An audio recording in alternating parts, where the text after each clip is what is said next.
साथियों जय भीम। साथियों आज हम हैं प्रसार भारती 2 अक्टूबर। आज गांधी जयंती के इस मौके पर प्रसार भारती के कुछ कर्मचारी आज यहाँ आमरण अनशन पर बैठने हैं। उनके समर्थन में उनके सभी सहयोगी प्रसार भारती के सामने हैं। उनकी कुछ मांगे हैं, उनकी मांगे जो जायज़ मांगे हैं उसके लिए। और जैसा आप देखते हैं, मैं अपने कैमरामैन से कहूँगा कि एक बार प्रसार भारती का आकाशवाणी का लोगो दिखाएं तो उस पर लिखा हुआ है बहुजन हिताय बहुजन सुखाय, यानी बहुत सारे लोगों का हित में और बहुत सारे लोगों के सुख में। लेकिन ऐसा ना होकर यहाँ कुछ ही लोगों के सुख और हित की बात होती है और हो रही है, जिसको लेकर आज और उनकी टीम आमरण अनशन पर बैठने वाली है। अब उनसे रूबरू कराते हैं, उनसे पूछते हैं कुछ सवाल कि ऐसा क्यों। आइए। जो संविधान के अनुसार बाबा साहब ने आरक्षित सीटें दी, ना तो एफ शहरयार और उनकी सरकार या उनकी जो पूरा स्टाफ है उन सीटों को भर रहा है। वो अपनी मर्जी से जिसको चाहते हैं भैया भतीजावाद, रिश्तेदारी और बाकी सारी जो उनकी रिश्तेदारियां हैं उनको निभाया जाता है। उन सीटों पर अपने ही लोगों को बुलाकर बाहर से और उन लोगों को जगह दी जाती है, जबकि सारी जगहें SC ST OBC की जो खाली पड़ी हैं उनको इस तरीके से भरा जा रहा है। उन्हीं को लेकर आज जो यहाँ कर्मचारी बैठे हैं आमरण अनशन पर, आइए उनसे पूछते हैं और जानकारी लेते हैं उनसे इस बारे में। सर, जो प्रसार भारती में इतने दिन से SC ST OBC के जितने भी कर्मचारी हैं उनके साथ अत्याचार हो रहा है और जो सीटें खाली पड़ी हैं किसी ना किसी तरीके से, कभी किसी साइड से, कभी किसी साइड से, कभी पैसे से, कभी किसी काम के ज़रिए उनको अपने ही भाई भतीजा या और अलग तरीके से भरा जा रहा है। उन सीटों को जायज़ तरीके से नहीं भरा जा रहा है और इसको लेकर आप जो आमरण अनशन कर रहे हैं इसके बारे में हमारे दर्शकों को बताएं। जैसा कि आपने खुद ने बताया कि ST SC का बैकलॉग और जो रिजर्व सीटें हैं उनको ये लोग भर ही नहीं रहे, इन्होंने भर दी गई है और वो जो अनरिजर्व कैंडिडेट है, जो सामान्य वर्ग है, उनको दे दी गई है। तो इन सब चीज़ों के खिलाफ हम लोग करीब 5 साल से आंदोलन रहता है, लेकिन हमारी कोई भी मांग नहीं सुनी जाती है और एक तरफा कार्रवाई होती है। हम शिकायत इनकी करते हैं लेकिन एक्शन हमारे खिलाफ होता है। जिसमें अभी हमारे प्रेजेंट ऑफिस में था, मैं करीब 1.5 साल से लिख रहा हूँ कि यहाँ पे ये चीज़ हो रही है, ये अन्याय हो रहा है, लेकिन मैं लिखता हूँ तो दूसरे तीसरे दिन मेरे खिलाफ ही एक्शन होता है।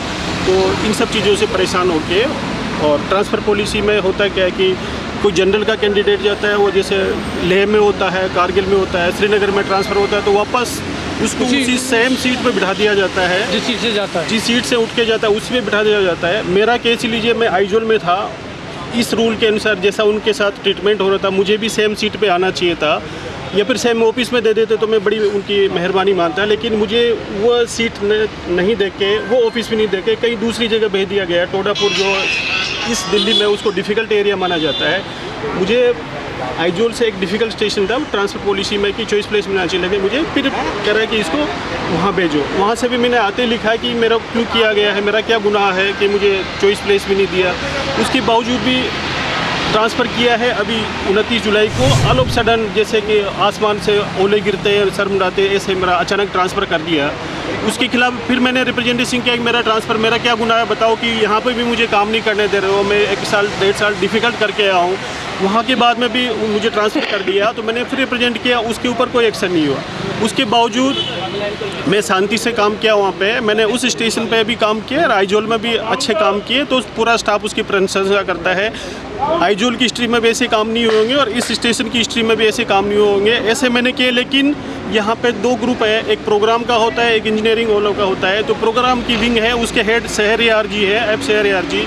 इन्होंने भी, इनका जो अपॉइंटमेंट हुआ है वही गलत हुआ है, क्योंकि ये भी भ्रष्टाचार में लिप्त है। दूरदर्शन में जब ये अच्छी अथॉरिटी में बैठे थे तो इन्होंने अपना खूब भ्रष्टाचार किया था। ये पकड़े भी गए थे, लेकिन किसी ऊपर वाले ने, इनका कोई जान पहचान का कोई हायर अथॉरिटी थी, इनको बचा लिया। इसके बावजूद भी सरकार ने इनको DG बना दिया, लेकिन एक तानाशाह की तरह काम कर रहे हैं। अभी कुछ ही दिन पहले की बात है कि इन्होंने अपने ऑफिस में ही इस तरह की व्यवस्था करी जो अंग्रेज़ों ने भी शायद नहीं करी थी, कि कर्मचारियों के लिए अलग गेट और अधिकारियों के लिए, इनके खुद के लिए अलग गेट। इस तरह का इन्होंने भेदभाव किया, तो सारे ऑफिस में हंगामा हो गया था, सारे कर्मचारी उसमें आंदोलनरत हो गए थे। तो इस तरह की मानसिकता के ये जो शहरयार जी है, और ये क्योंकि जहाँ मैं जिस ऑफिस में हूँ वहाँ पे इनके वेस्टेड इंटरेस्ट है, जब भी कंसर्ट होती है, लाइव कंसर्ट होती है, तो इनकी या तो इनकी वाइफ या फिर इनकी खुद की लिखी हुई गज़लें और वो नगमे पढ़े जाते हैं और बिना रिकॉर्डिंग के पेमेंट कर दिया जाता है कलाकारों का। तो और इसके अलावा भी दूसरी चीज़ें मैंने कई कॉन्फिडेंस से लिखी हुई है, CEO को भी लिखी है, मिनिस्टर में लिखी है कि ये लोग जो कैजुअल कॉन्ट्रेक्चुअल जो जितने भी एम्प्लॉई होते हैं, स्पेशली लेडीज़, उनका अब्यूज़ करते हैं। उनके साथ आप समझ सकते हैं कि मैं क्या करना चाहता हूँ। सारी चीज़ें पब्लिकली और मीडिया में इस तरह से इलेक्ट्रॉनिकली नहीं बता सकता, लेकिन मैंने कॉन्फिडेंस लेटर के अनुसार सबको बताया गया कि इस तरह की हरकतें ये शहरियार जी भी करते हैं और इनके जो प्रोग्राम के साथी हैं वो इस तरह के कार्यों में लिप्त है। मैंने इन सब चीज़ों को एक्सपोज किया है, इसलिए मुझे जब इस तरह के एक्सपोज के लिए मैंने इन्हीं का ट्रांसफ़र का ऑर्डर निकला था कि ADP जो है उसमें से कोई महिला थी, उसका ट्रांसफ़र हुआ था, हमने रिलीव करना चाहा। तो वहाँ पे हमारे एक काउंटर पार्ट बैठे हैं DS चौहान जो DDP लेवल के हैं, वो अपोज करते हैं कि इनका ट्रांसफ़र क्यों किया, इनको रिलीव क्यों कर रहे हो। उनके पास फाइल भेजी 3 बार, उसमें कमेंट नहीं किया, लेकिन ऑर्डर निकल गया उसके बाद में अपोज कर रहे हैं क्योंकि इनके जो वेस्टेड इंटरेस्ट है उनको सर्व करने के लिए मुझे वहाँ से दूसरे दिन ही ट्रांसफ़र कर दिया मेरा और इमीडिएटली रिलीव भी कर दिया। इसलिए मैं आपके सामने हूँ क्योंकि हद हो गई है, कहीं तो न्याय मिले। हम कंप्लेंट करते हैं तो एक्शन हमारे खिलाफ ही होता है और जो अपराधी है, जिसने भ्रष्टाचार किया है और जो भ्रष्टाचार में लिप्त है, जिसने वायलेंस करी है, जिसने चोरी करी है, FIR लॉन्च करी हुई है मैंने, हमारे ऑफिस में चोरी हुई है, उसकी FIR इंद्रपुरी पुलिस स्टेशन में करी हुई है, उनके खिलाफ एक्शन नहीं हो के उल्टा मेरे खिलाफ ही एक्शन होता है। तो मैं परेशान होकर आमरण अनशन पे बैठ रहा हूँ। आप सब लोग मेरा साथ दे रहे हैं। रोस्टर, बैकलॉग और ट्रांसफ़र पॉलिसी में भेदभाव हमेशा से होता आ रहा है। रोस्टर किसी भी ऑफिस में नहीं बना है। रोस्टर की हम डिमांड करते हैं, धरने प्रदर्शन करते हैं, कई सालों से कर रहे हैं, तो हमारा ट्रांसफ़र कर दिया जाए। क्योंकि मैं आइजोल गया था तो मैंने ट्रांसफ़र खुद अपनी इच्छा से नहीं लिया था, इन्हीं चीज़ों को हमें यहाँ से बाहर निकलने के लिए किया था। और जो टोडापुर में किया था वो भी इसलिए इन्होंने किया था कि ये लोग दूर रहेंगे तो एक साथ नहीं रहेंगे, कोई धरना प्रदर्शन नहीं करेंगे, कोई आंदोलन नहीं करेंगे। तो इस तरह से हम हमेशा से भेदभाव और इस तरह की अन्यायपूर्ण नीति, अन्यायपूर्ण लोगों के द्वारा जो अन्याय कर रहे हैं उसके खिलाफ ये कर रहे हैं।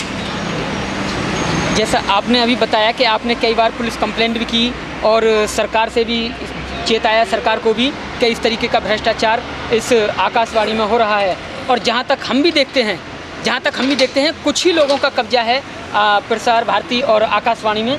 कुछ ही लोगों को टीवी पर दिखाया जाता है गज़ल गाते हुए, बल्कि बहुत सारे कलाकार हैं, उनके पास ना तो पत्र भेजे जाते हैं कि आप आइए आकाशवाणी में, प्रसार भारती में अपना गाना, कविता जो भी है आप दें, लेकिन वही लोग रात को भी वही, दिन में भी वही, अगले दिन भी वही, कुछ ही चेहरे बदल कर आते रहते हैं। तो इसके बारे में भी थोड़ा हमें बताएं। हाँ, मैंने पत्र लिखा है, ऑफिशियल कैपेसिटी में लिखा हुआ है और मैंने आंखों से देखा है, मैंने ऑब्जर्व किया है, मेरे पास फैक्ट्स है, प्रूफ है कि इस तरह की चीज़ें होती है। लेकिन जैसा कि मैंने पहले बताया, एक्शन हमारे खिलाफ ही होना है। ये कुछ भी करें, इनकी कोई नहीं सुनता क्योंकि पूरी जो चेन बनी हुई है कॉम्पिटेंट अथॉरिटी से लेके रिपोर्टिंग अथॉरिटी से, इन्हीं के लोग बैठे हैं। तो हमारी बात को दबा दिया जाता है और इनकी तरफ से कोई टेलीफोनिकली भी कोई मैसेज देता है तो सीधा हमारे खिलाफ एक्शन हो जाता है, ट्रांसफ़र कर दिया जाए और स्टैंड रिलीव कर दिया जाता है इमीडिएटली, ताकि कोई किसी तरह की रिलीफ ही नहीं मिले। अच्छा, ये जो परेशानी है, ये आप देखिए, ये परेशानी, ये जो लड़ाई है, 2 तरह की लड़ाई है, श्रवण संस्कृति की और एक ब्राह्मणवाद संस्कृति की।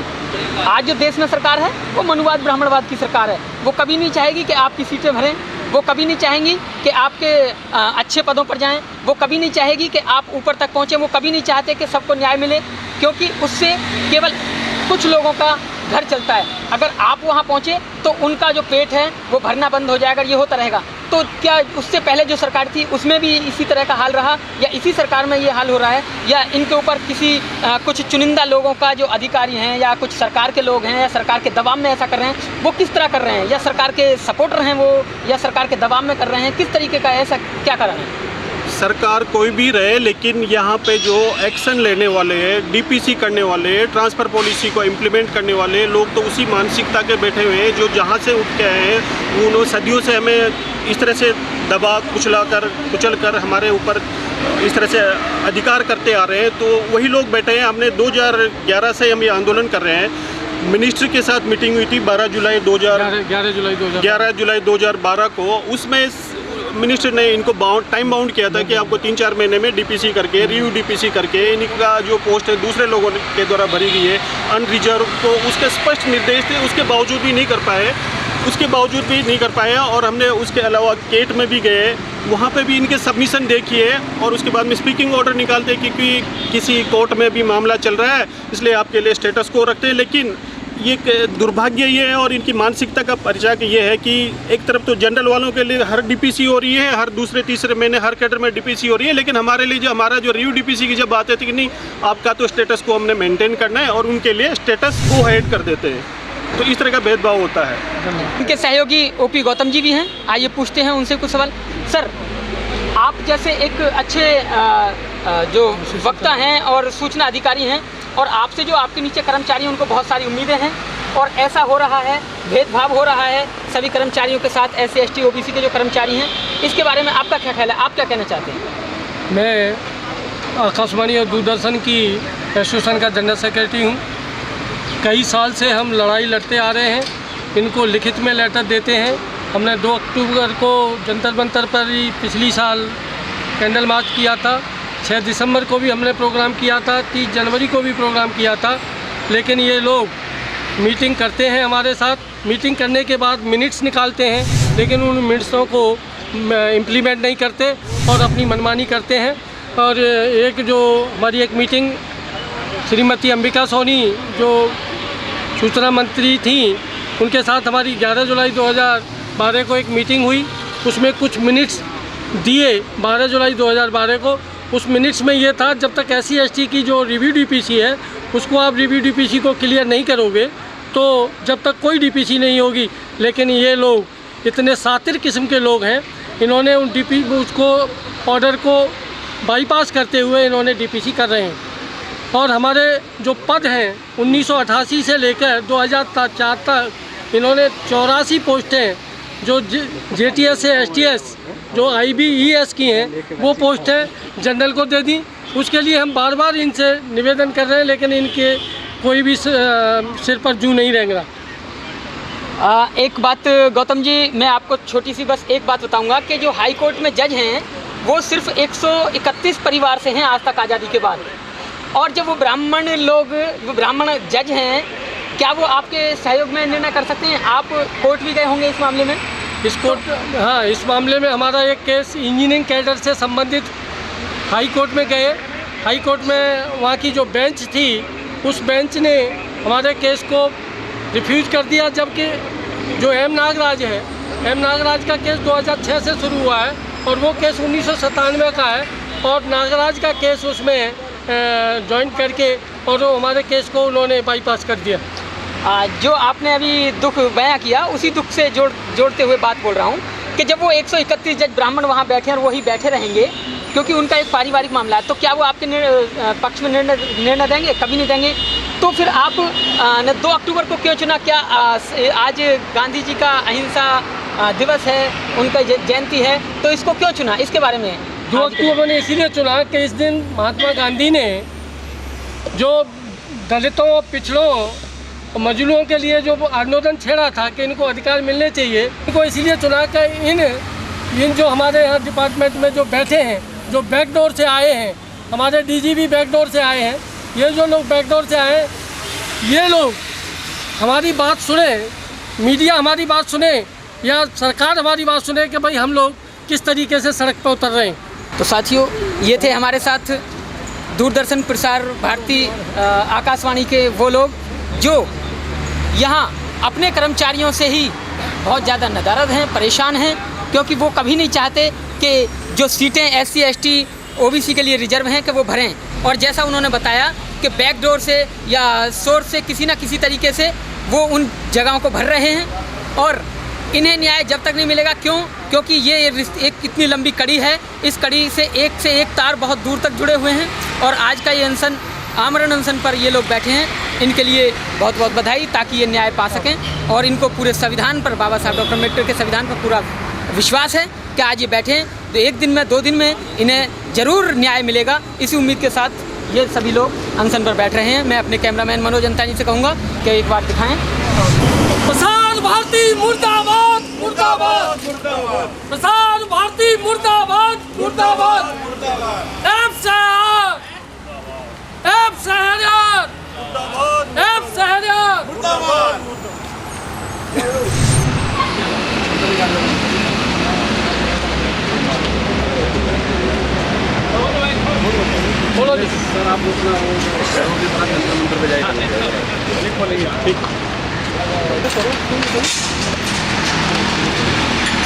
खोलो जी खोलो।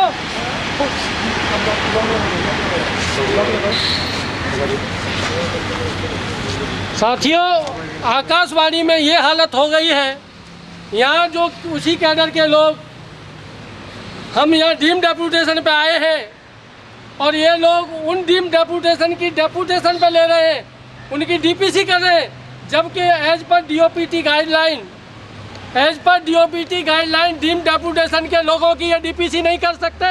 लेकिन इन्होंने कुछ नालायक अधिकारियों को, जो हमारे ही डिपार्टमेंट के लोग हैं, उनको डीडीए बना दिया है, डायरेक्टर बना दिया है और यहाँ इनको भर्ती कर लिया है। और ये लोग गलत काम करने पर SC/ST को नुकसान पहुँचा रहे हैं।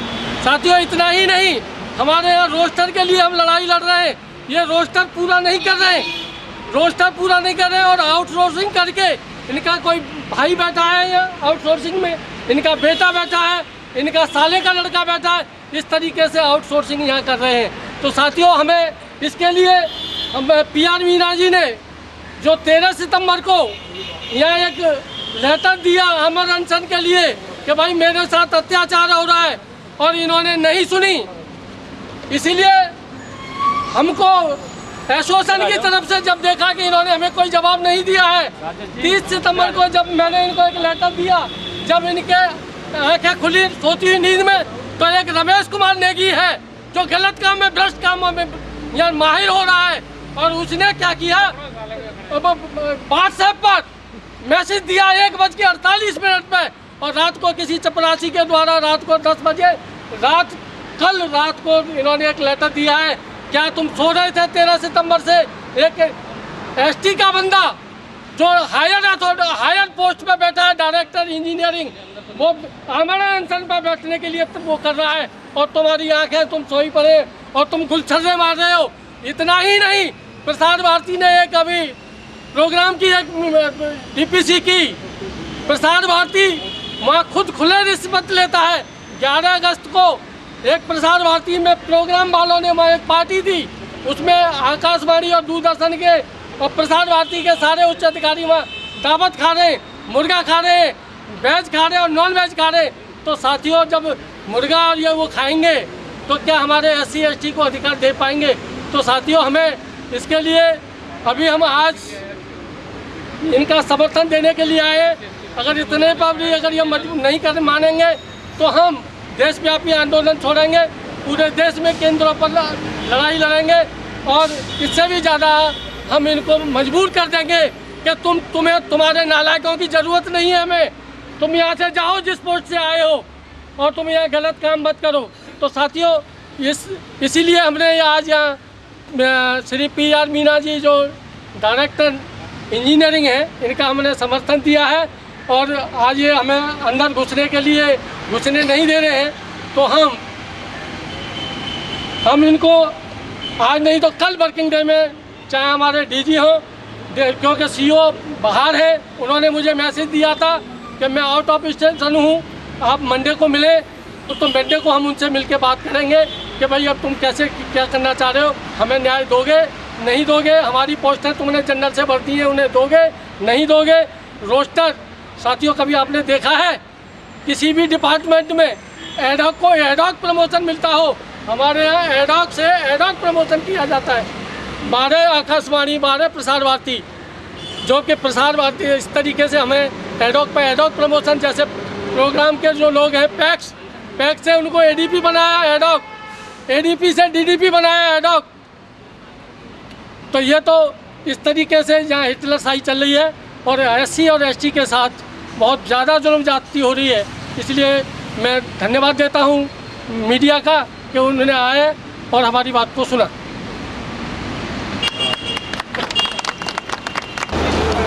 प्रसार भारती मुर्दाबाद, प्रसार भारती मुर्दाबाद, प्रसार भारती मुर्दाबाद, जवाहर सरकार मुर्दाबाद, जवाहर सरकार मुर्दाबाद, शहर याद मुर्दाबाद, शहर याद मुर्दाबाद, शहर याद मुर्दाबाद, शहर याद मुर्दाबाद।